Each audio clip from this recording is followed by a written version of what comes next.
Ngayon, papunta kami sa kagubatan upang magunguhan ng mushroom o tinatawag na uhong, at sa puntong ito ay kasama ko na ang kaibigan ko na ang pangalan ay si Adam, at pero iniwan niya ako at tumakbo lang ako.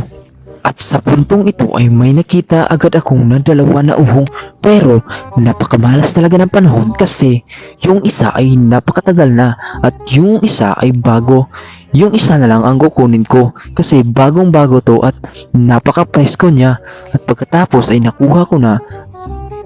At sa puntong ito ay naghahanap ulit ako upang madagdagan ang aming mga kuha, at pagkatapos ay may napansin ako at nakita na ang laki ng uhong na ito at ang ganda pa ng tubo niya.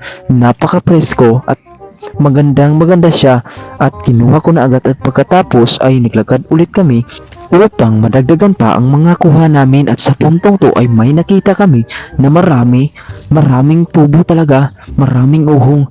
Nagtapok lang sila, at pero sa kasamaang palad ay may baho na, may mga uod na, at pero okay lang kasi may bago na naman, at yung bago na lang ang kukunin namin dito.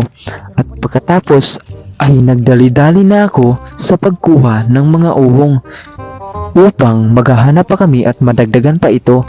At sa puntong ito ay kinuha ko na yung isa, at sobrang bago pa ng tubo niya, napaka-presko niya, at itong isa ay medyo matagal na at daot na siya. At naglakad ulit kami para madagdagan pa, pero minalas na at wala na kami nakita. At dito sa puntong to ay tinuhog ko na para maganda siya bitbitin at madali lang. At sa puntong to ay nagpatuloy ako sa pagtuhog ng mga uhong o tinatawag nila na mushroom. Talaga dyan lang ang pangadali. Bukan sa akin. Gapon.